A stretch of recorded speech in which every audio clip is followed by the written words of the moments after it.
Thank you for calling the Astrological Commission Podcast.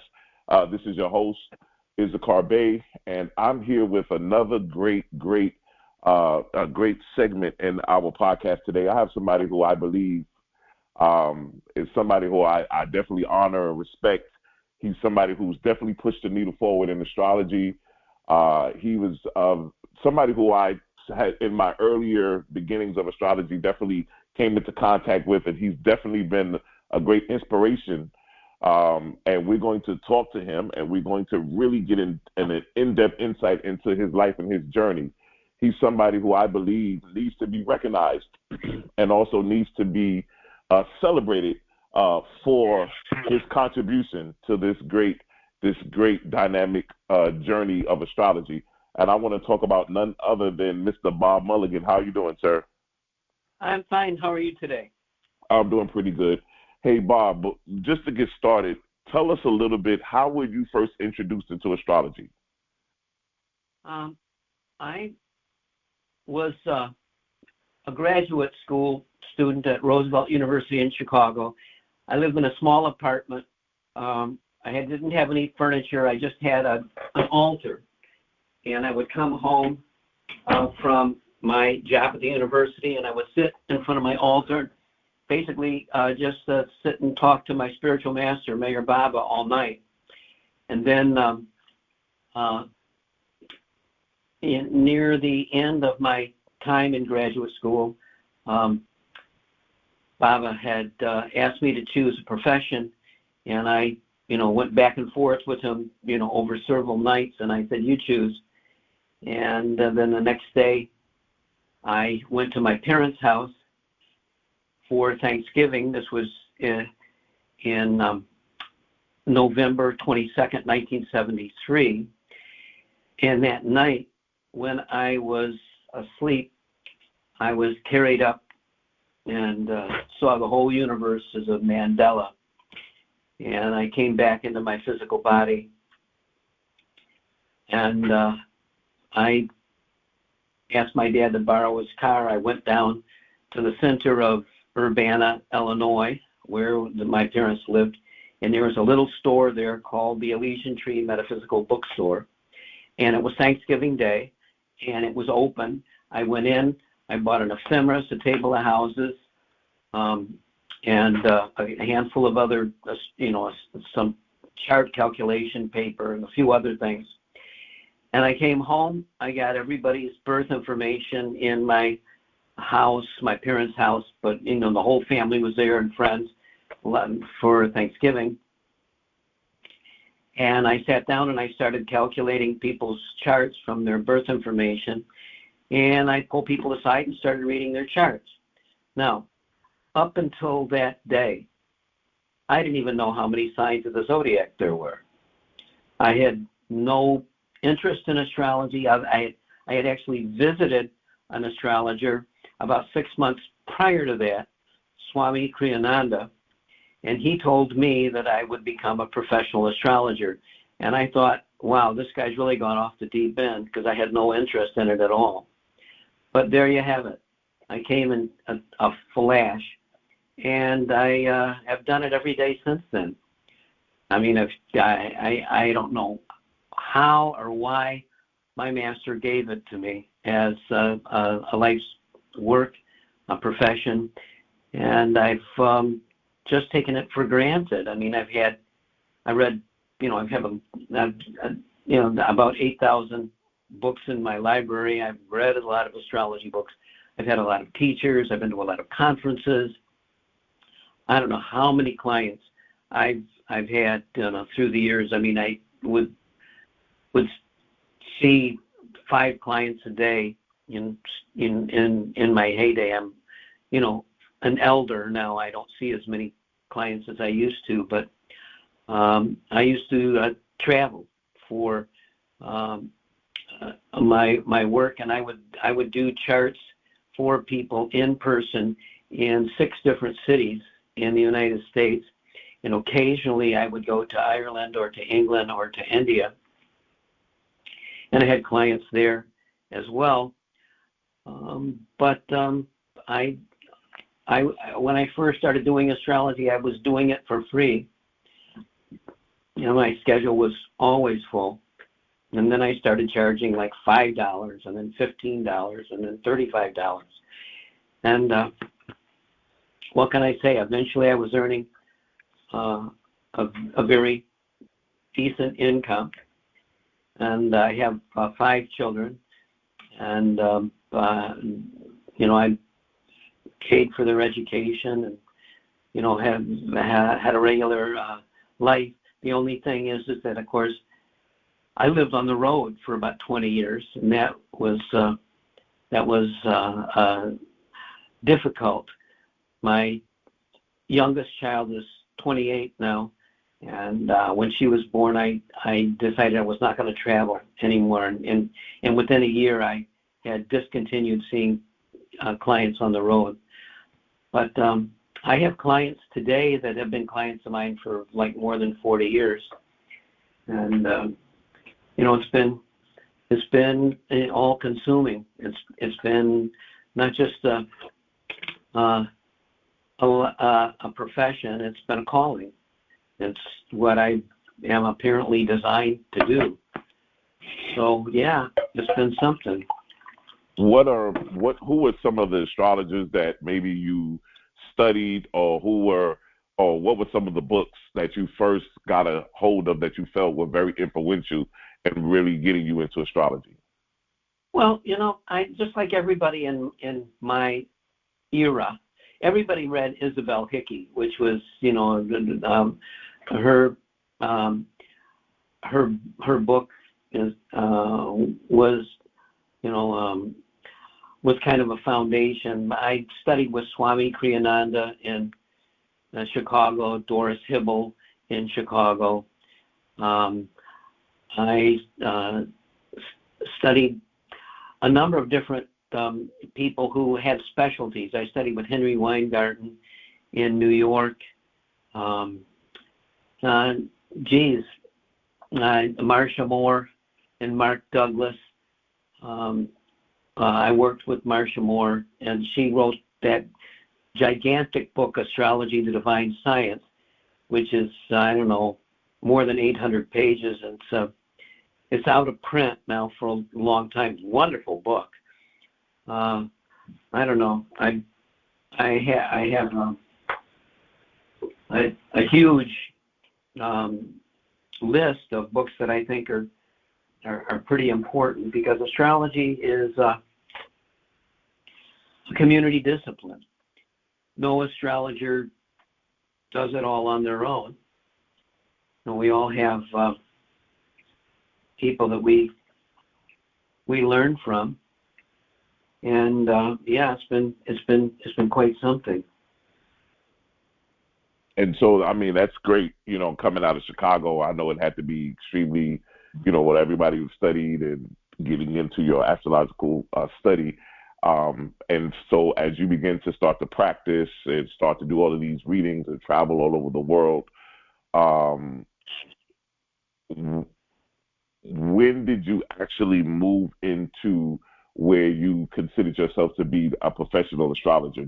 Because at the time, I know you're saying you weren't charging in the beginning, but then you started charging afterwards and really said, hey, I can make a living out of this.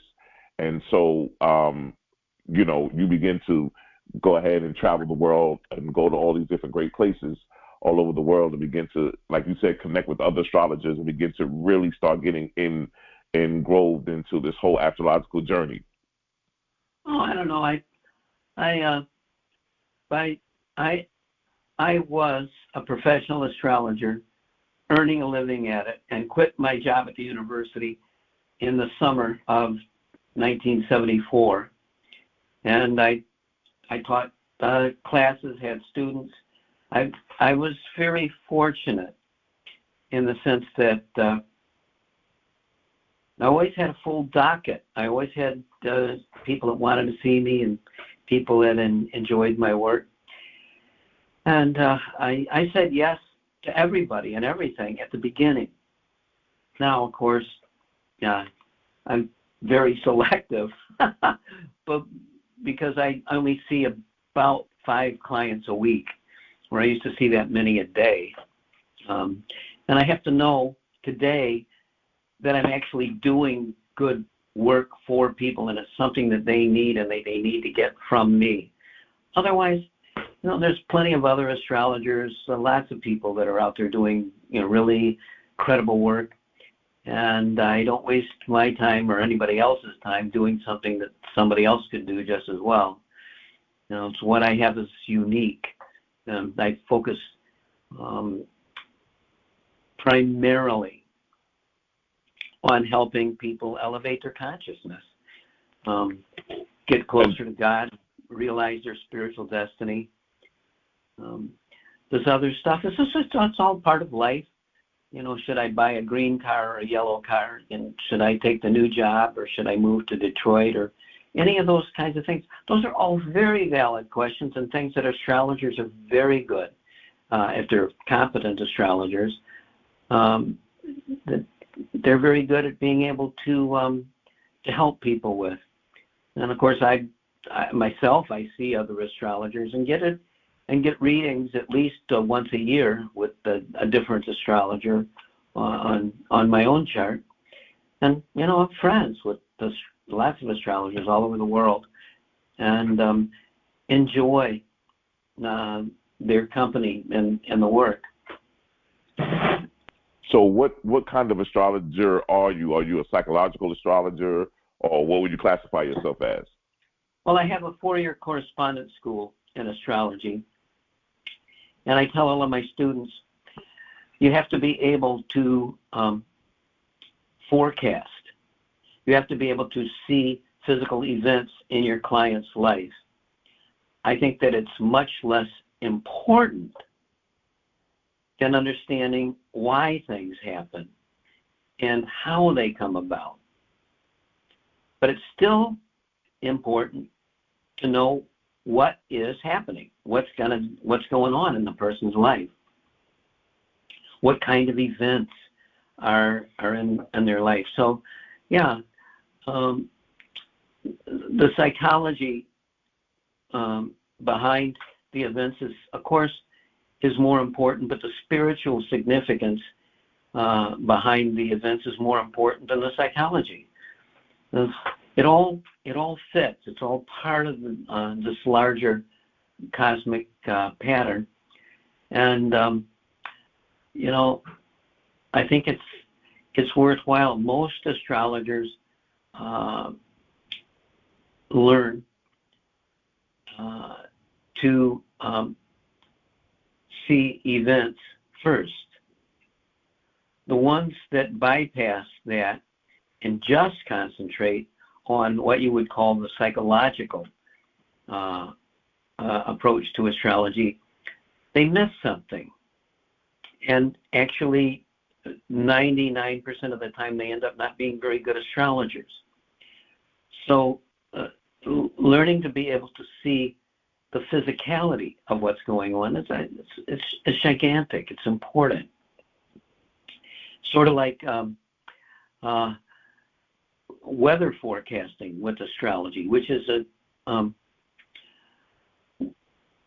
another specialty. It's not my specialty. I have other astrologers that I look to for that, and I take their information. Just like financial astrology is a specialty, and when other people have investment questions, I normally send them to somebody that is their specialty, like Grace Morris or Henry Weingarten, or on and on, Ray Merriman. There's about a half a dozen good financial astrologers that I know of around the world. But I don't think that I fit an easy categorization. It's not that my astrology is an amalgam of all these others. It's that I feel that I've pierced the veil. I've gone behind the events, behind the psychology, and have what would you call a more spiritual or cosmic perspective on how the whole thing operates. Anyway, there's lots of astrologers out there that are doing very, very decent work, and I'm happy to know some of them as friends. Yeah, exactly. They are. There are a lot. Going into this whole process of journey of yours, like you said, at this point, you're doing astrology readings, you're traveling all over the world. Could you tell me a little bit about how did we come into the Organization of Professional Astrologers? Oh, well, that's very simple. I'm a Libran, and the larger meaning of the word is that I've always looked for what is missing and what needed to happen. When I first entered the field of astrology, there was no profession. There was no professional organization. And I gathered up, the astrologers around the country that were doing astrology for their livelihood. And I said, hey, why don't we have our own organization? And everybody said, no, I can't do that. And I said, well, all of these other professions have organizations. If you're a plumber, you have a plumbers union. If you're, a stockbroker, you have an organization that you belong to. If you're a doctor, there's the medical establishment. But astrologers don't have that, and all the organizations, whether they were national organizations or local organizations, were for hobbyists. The people the president, the board, all of the people were people who were amateurs in the sense that they weren't earning a living at it, and which is fine. I know many hobbyists. I know many women who were housewives that were just seeing clients at their coffee table in their kitchen, and were doing really interesting, good work. So I've got nothing down on people just being hobbyists in astrology. But at the time, and I'm talking in the middle of the 80s now, I was still frustrated in the sense that there is no career pathway. And when I entered the field, other people who were earning a living at it, even my teachers and people I was close to, would say, oh, no, don't try to earn a living at this. Here, go do something else and do this as a hobby. But that never had any gravity for me. I'm earning a living, and I wanted to see a professional organization. And it came down to a UAC in New Orleans, where about 6 months prior to that, all of my bellwethers in the astrology community says, it's time for us to have an organization. And I put it together with the help of, Neil Mickelson, Ken Michaels, handful of, what would you say, big people in the astrology community at the time. And I started a special interest group inside NCGR. And it took off. We had our first meeting in the summer of New Orleans, in the summer of 1989. And a couple of years later, we started spinning off into our own organization and became licensed as the Organization for Professional Astrology. And I got people talking about issues like, how do you get clients? What's ethical? What do you do with them? How much do you charge? How long are your sessions? How do you open a session? How do you end a session? All of the things that professional astrologers had an interest in. That if you were a hobbyist, they weren't interesting to you because you didn't have that vital symbiosis with the field. You were not earning a living through it. the organization grew, and I started a peer group work where astrologers learn to work with each other. And I started the idea of, instead of having conferences, having retreats where we get together and share in earnest over issues about how to make the field better. And it, bit by bit, it kept opening up and kept getting better and better. And I started a certification program and all kinds of things. And at one point, I really wasn't needed there anymore. And since 2013, I've been working without the internal support of the Organization for Professional Astrology anymore. And it's fine, but it's taken sort of a different approach. It's a sort of expanded outward from its initial calling. And since that time, I've been focusing on my own inner development. And in 2004, my spiritual master, Mayor Bob, told me to write a book for using astrology to raise consciousness. And so I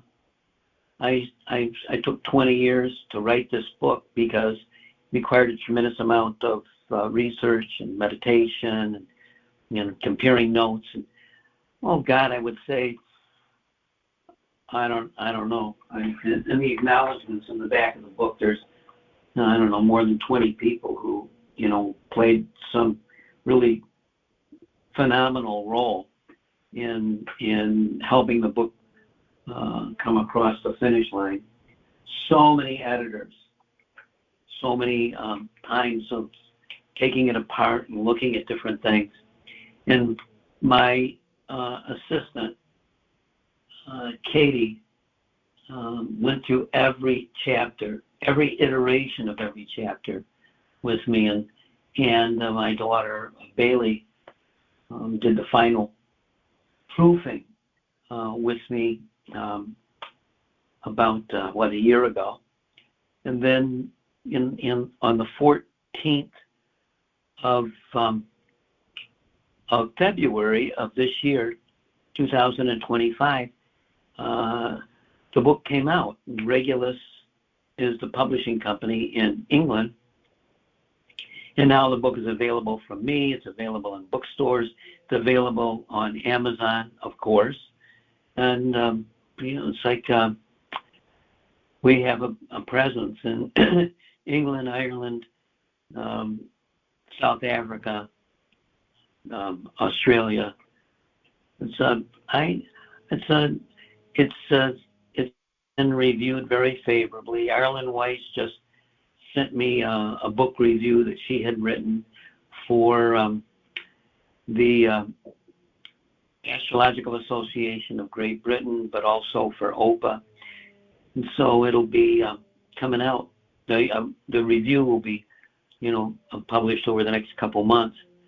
So yeah, things are happening, and I'm probably a little busier than I like being. I'm, requests for talks and articles and such, and I'm doing my best to fulfill it. But at 76 years old, I don't have the vitality that I had when I was 25. Bob, tell us, yeah. I'm going to go back to OPA a little bit, but before I do that, tell us about the book. Just go ahead and tell us what is the book about? What can we expect when we get this book? This book that has, you'll put 20 years of experience, of knowledge, of wisdom into this book. Tell us about this book. Okay. The book is called The Heart of Astrology on the Spiritual Path. The Heart of Astrology is about the things that are essential, that are most basic. And it's put together in such a way that when you read it, it lifts your consciousness. It brings you to a new understanding of yourself, of life, of the spiritual path, of your destiny, of why you live, why you're here. And as I say, people have thought favorably of it. I did a one-day workshop for the NCGR chapter of Southern Florida on the 14th of February, the day that the book was released. And people were there in person, and then people were there online as well. And it went well. People liked it. And the book is split into 3 sections. The first section is called Spiritual Foundations, which is all of the stuff that we basically take for granted as astrologers who are interested in consciousness. And then the second section is called Conferring with the Planets, which is learning to see how the planets manifest certain inner states in you, but they also manifest things in your environment. Like, Mars is anger, but it's also fire. So you throw gasoline on your driveway and light a match, and it's like it combusts. That's Mars. But Mars is actually an entity as well that stands separate from and creates the inner state in you as a person, but also manifests in the external environment. So what I encourage people to do is to learn to confer directly with the planet so that they understand what's going on in the environment, but also what's going on in their own inner world. So that is the second section of the book. And then the third section of the book is called How Karma Works. And it's 3 chapters in the third section, which is Astrology, Karma, and Reincarnation.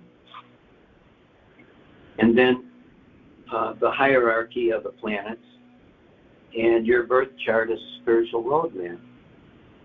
Again, I did a one-day workshop on chapter 10 of the book, which is in the third section, Astrology, Karma, and Reincarnation, which is to sort of, jump forward.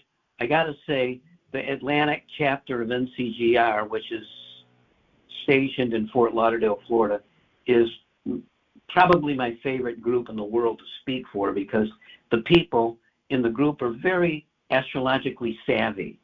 There's 50 people that were in my workshop, and they were very attuned. And I've known many of them for years and years and years. And so it's always a pleasure speaking for them.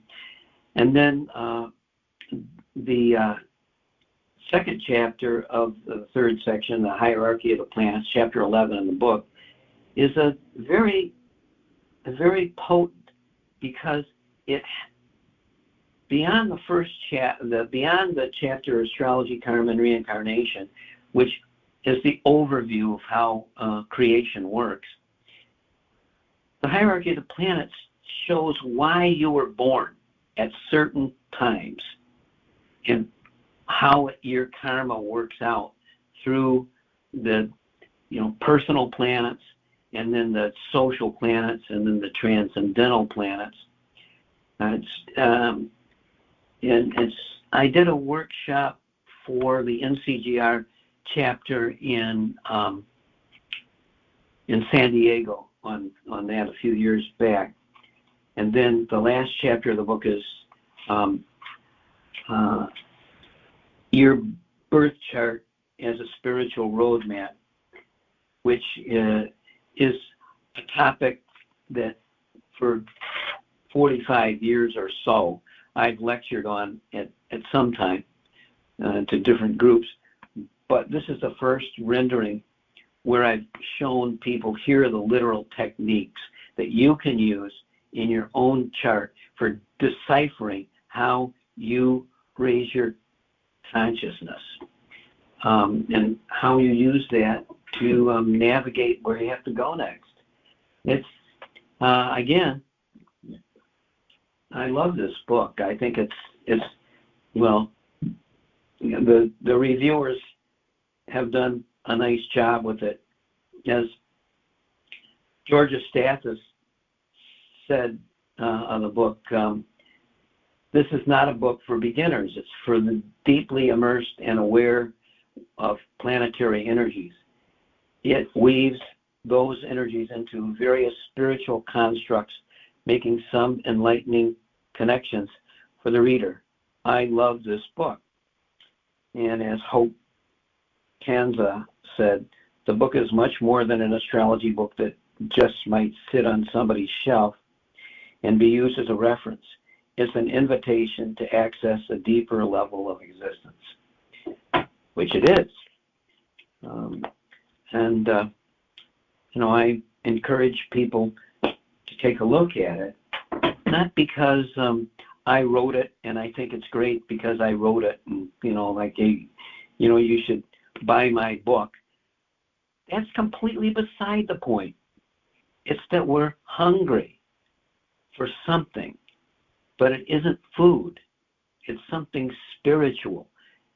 And although the world is full of spiritual teachers and people who got, 10-minute office managers and here, do this and do that and you'll feel better.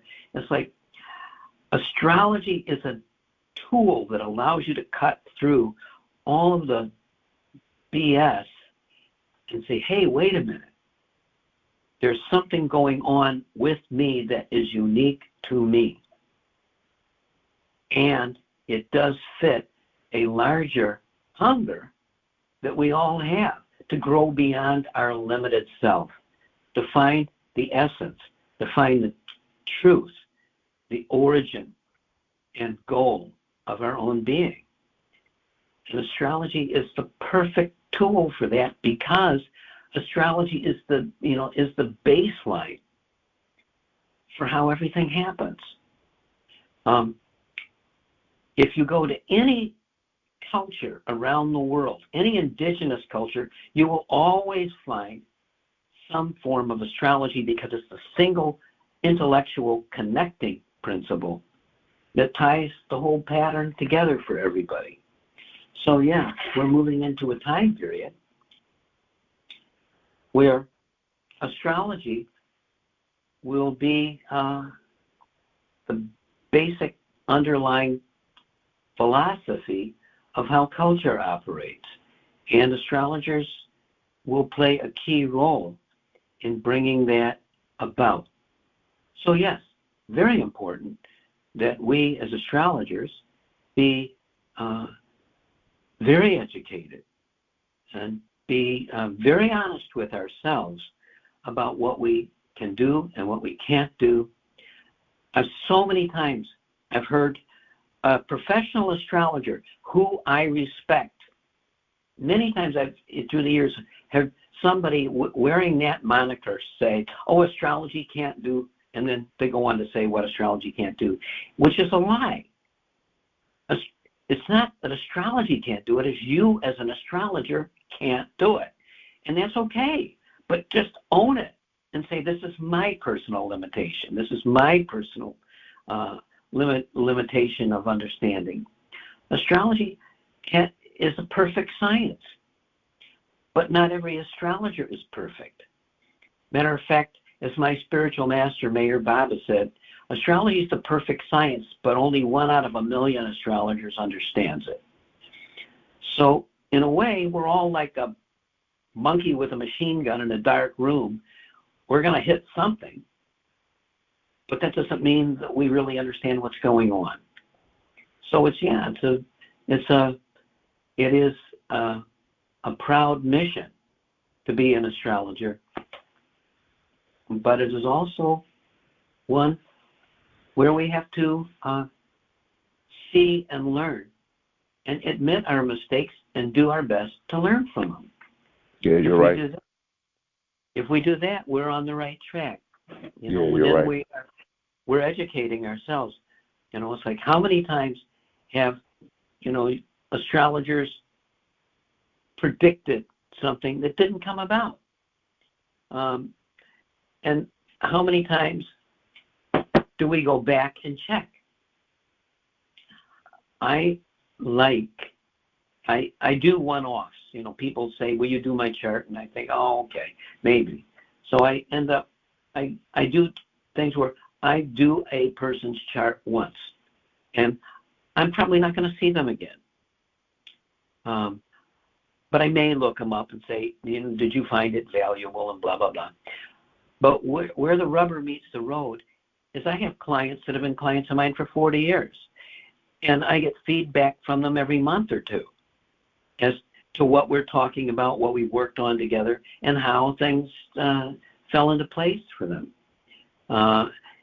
And if it didn't, if we missed something, okay, I learned something, they learned something, and hopefully we keep moving the ball down the court, so to speak. I find it exciting, but it is also can be very debilitating because astrologers are wrong a good deal of the time. Not always, and I've been with astrologers who were deadly honest and deadly accurate in something that they were predicting, but not all the time. I mean, you're right. Any astrologer that that is like a household word in the astrology community has made mistakes. Yeah. I mean, it's my Saturn in Virgo, rising before my sun. Anybody that you know as a famous astrologer, I can tell you a time that they made a big mistake. One of what was considered the greatest astrologer in the Vedic tradition, whose name will go unsaid at the moment, told a friend of mine who was born into hereditary wealth. This astrologer told her that she would never have any money. It's like, how can you miss something like that? I was like, wow. And I also know things like TV Raman, who's passed away but lived in Bangalore, the head of the Astrological school at the University of Bangalore. And he missed some things, but he did amazing predictions. And I was working with a professor of interdisciplinary studies at the University of Illinois who was going to India, and he wanted me to tell him, is there some astrologer that I could look up? I says, go to this guy's house, P.V. Raman in Bangalore. And 6 months later, I'm in a delicatessen in Champaign, Illinois, at the University of Illinois. And he comes up to me and he hands me a horoscope. And I said, oh, where'd you get this? He says, well, that address that you had given me to go see P.V. Raman and at the University of Bangalore? I said, yeah. He says, well, I went and I knocked on his door. He opened the door. He handed me this chart, and he says, I'm sorry, I don't have time to read this. But if you come back tomorrow, my son can read it for you. And he handed it to me and says, is this my horoscope? And I said, yeah, it is. This is amazing. The guy calculated your chart and knew that you were coming to get it and you hadn't phoned or asked them for it. I mean, I can tell you stories like that until the cows come home of things that people have done that I just scratch my head and say, this person's an astrologer? This is amazing. How did they do this? When I was in India in 1976, I was at Patagra, which was Shivaji's fort up outside of Pune, up in the Ghats Mountains, just outside of a little village station. And I wanted to see it because in a past life I had been part of Shivaji's army. And so I went to this fort, and I was there, and there was a guy there who was an Indian astrologer, and he didn't speak any English. And the person that was leading me around was an Indian, but he could translate. And I asked him, can you tell me, can this guy, Indian astrologer, tell me something that's different, what he finds different about Indian astrology and Western astrology? And he handed me a slip of paper. And through the translator, he said to me, when the wheels of your airplane leave India, look at this piece of paper. And I said, all right. And I stuck the piece of paper in the vest that I was wearing and forgot about it. And it was like a month later, when I was leaving India, I had, terrible, experience that I won't go into at the post office. I mean, at the airport. And I'm on the plane, and I'm just about to pass out because it's like 4:20 in the morning. And as the wheels left off, I thought, oh, wait a minute. And I looked, and I'm wearing the same vest that I had been wearing a month ago. And I reached into the pocket, and I opened it up, and the piece of paper, I swear to God is my witness, the piece of paper said 4:20 a.m. And that piece of paper had been given to me a month ago. The plane was supposed to take off at midnight. I mean, it's like, oh, okay. Well, that's a cool trick. But as Bob Mulligan in my life, in the work that I do, that's the kind of thing that's saying, okay, somebody knows something here that's bigger than anything that I can see. But my job is to help people, not amaze them, but to help them get on with things in their life and help them make intelligent decisions. Anyway, I can go on painting the deck with different stories, but just I'm saying I'm very, very happy to be alive for a few more years during this period where all holy heck is breaking loose and the cosmos is shining down on us with a new light. Yeah. Anyway.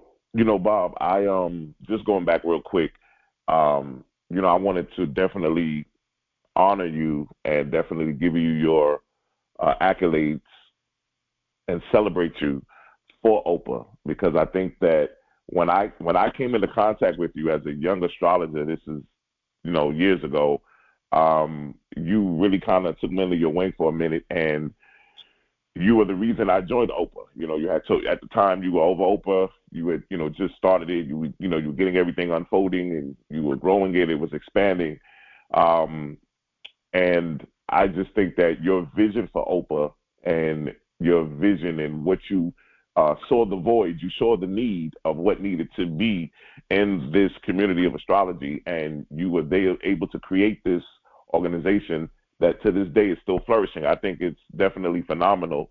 As a matter of fact, like we talked earlier, you had given me my first astrology job. A lot of people don't know this, but when I had first moved to Vegas, Bob called me and said, hey, man, there's a big convention in town. There's this company called Zodiac Vodka. They're going to be, displaying and promoting their vodka, but they want an astrologer there that does readings for people who come to the booth. And, me being your Iranian astrologer, I have my dial, I have my computer, and I was doing readings on site, and people was like, oh, my God, he's good, this and that, whatever. And you even called me afterwards and say, hey, man, the guys over at Zodiac Vodka really loved you.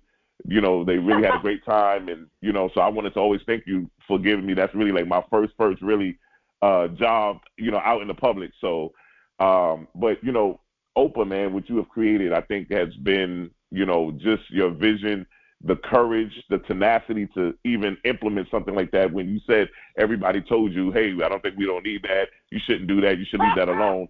And you were still able to push through and say, no, I see the void. I see the need here. And just to see how big and how much Oprah has grown and how it has flourished and how it has really turned into this great organization, I think that, you know, I definitely want to celebrate you and give you your accolades as being one of the pioneers that, you know, like you said, we can't do this on our own, but as a collective, we can come together. And so I definitely think that you deserve to be celebrated for that. Regarding this new book, I can't wait to read it. I know everybody will go get The Heart of Astrology, this book, and really take a look at it and how we can implement. Somebody asked a question the other day. They says, how long does it take to learn astrology? And I answered the question. I said a lifetime, because every day you're learning something new. You know, you never know everything. We're all learning. We're all expanding. We're all evolving. So every day we're learning a new aspect, a new definition, a new term. We're learning a new revelation of the planets, of the signs, of this whole genre that we call astrology. So it's a lifetime. You mentioned about the turmoil and chaos that we're going through at this moment. Tomorrow is the Aries ingress. I wanted to know, have you looked at any charts? Have you looked at anything this year? What are your how do you feel about this solar eclipse coming up, or about Neptune going into Aries at the end of the month? What is your projection on some of the things that are happening now? Okay, first of all, let me say that I have a free monthly newsletter, and I detail out in exactly what I think is happening for the year and for the month in every newsletter. And as I say, it's free, and I spend a lot of time working on it, and people are always happy to get it. And you can write me, email me at Bob Mulligan, BOBMULLIGA at AOL.com, and I will make sure that you get on the newsletter mailing list. The other thing is that you're asking specifically, what do I say about this upcoming period?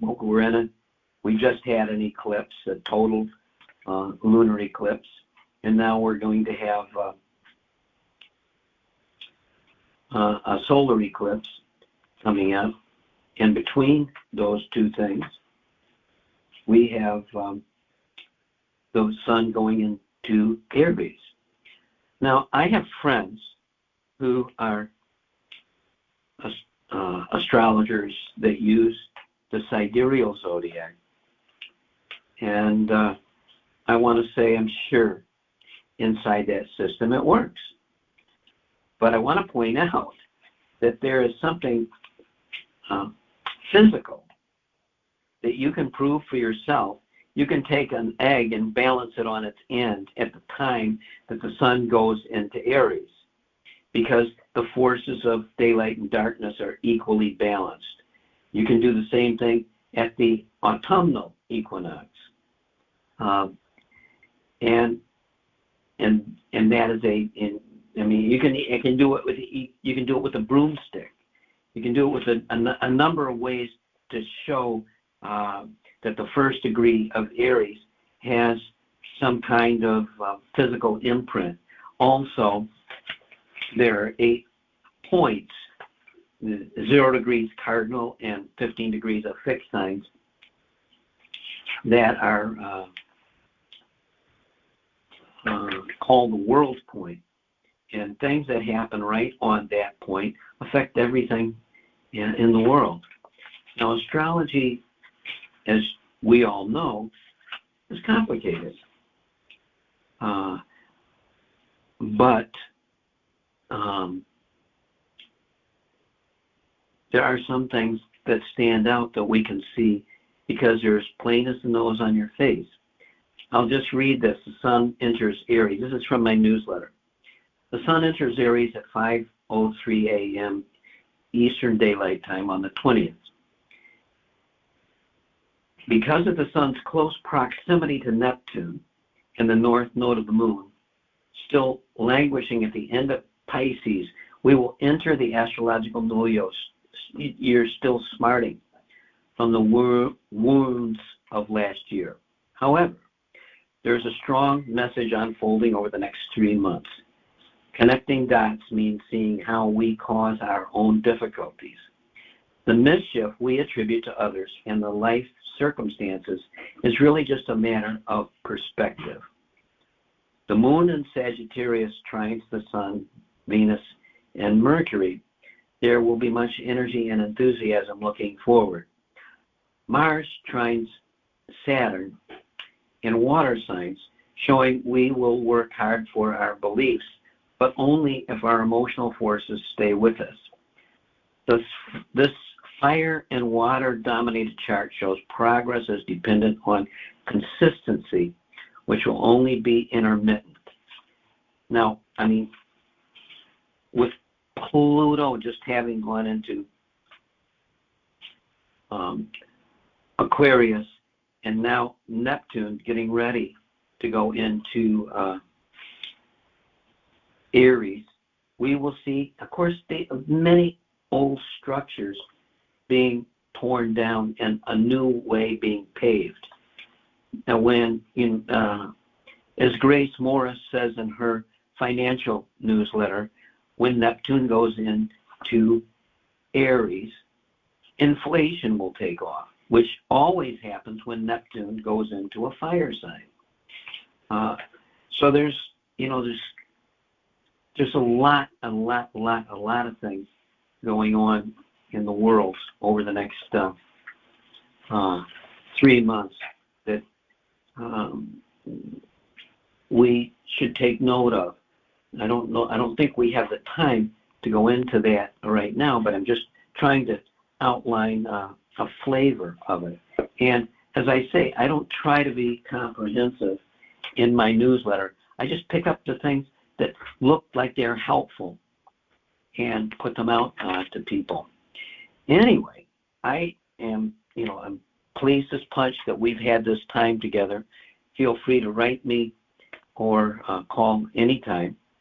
And I'm sorry I've got another appointment. I've got to get going here in a couple minutes. Yeah. But this has been delightful. Thank you. Hey, Bob, go ahead and give us all your contact information so we can get the book. We can sign up for your newsletter. We can reach out to you for readings and consultations or to have you speak at any of our astrological meetings. Go ahead and give your information out. Yes, I'm happy. I'm happy to pass along all of my contact information. Anything is fine. So, I'm Bob Mulligan, and you can phone me and leave a message at 239-261-2840, which is my office phone. And I don't ordinarily have it to pick up. I just get messages from it, but that's the best that I can do, and I've given you my email address. So yeah, I'm happy to talk to any. You can go to my website, theastrologycompany.com, and information is there. Anyway, it's nice, and I'm really happy that you reached out to me, and I'm glad that you reminded me about our connection from the early days. Yeah. Hey, Bob, I want to say this, man. I know you got to go.